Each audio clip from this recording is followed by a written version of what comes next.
come sempre facciamo in questi casi, ci rivolgiamo a un esperto, ovvero al biologo marino, il dottor Mario Imperatrice. Buongiorno e buon Ferragosto, dottor Imperatrice.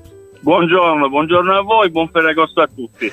Allora, abbiamo saputo che di recente l'amministrazione comunale ha ripreso il tavolo sulla mitilicoltura e anche varie organizzazioni, tra cui quella che lei rappresenta, sono state protagoniste di un incontro nella sede di Confcommercio. Con quali finalità, dottore?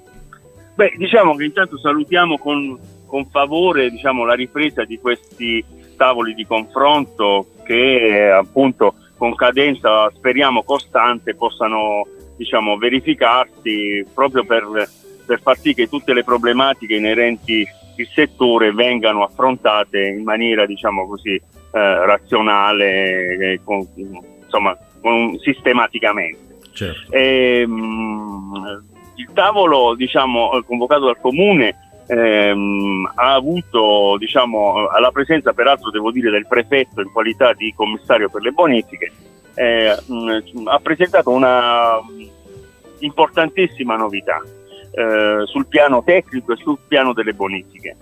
Erano presenti il direttore del centro mare ARPA Puglia, il dottor Nicola Ungaro, e il CNR con la responsabile Magda Di Leo.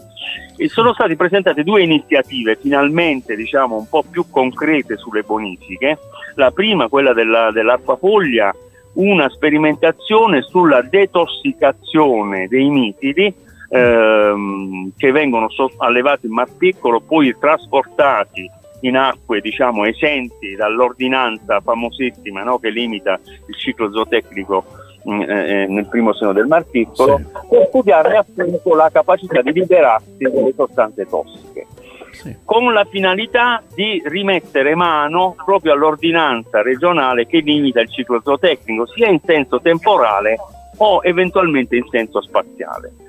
La seconda iniziativa del CNR diciamo che è molto più diretta, si prevede di realizzare un impianto pilota a mare per trattare la parte fine dei sedimenti, le cosiddette peliti, che in quanto tali hanno un'affinità elettiva, diciamo, per gli inquinanti, sì, e quindi da sperimentazioni già fatte a terra, diciamo così, con esiti abbastanza positivi, si vuole appunto trasferire, diciamo, questa tecnologia in mare. Beh, interessante, molto interessante.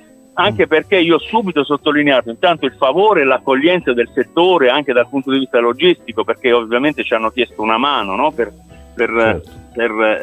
gli impianti, per tenere appunto questo prodotto da dedicare a queste sperimentazioni, e soprattutto io sottolineo che queste iniziative hanno un riflesso immediato sul mercato, sì, perché questo ci può far affermare che si incomincia, insomma, una storia che riguarda la risoluzione del problema inquinamento.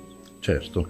Dottore, noi la ringraziamo e naturalmente ci scusiamo ancora per averla disturbata nel giorno di Ferragosto, però non è mai troppo parlare di nostri mitili, di questo nostro prezioso tesoro che va assolutamente tutelato, e quindi grazie anche a lei per l'impegno che profonde per questo obiettivo. Grazie ancora. Grazie a voi, vi saluto, buona giornata. A presto.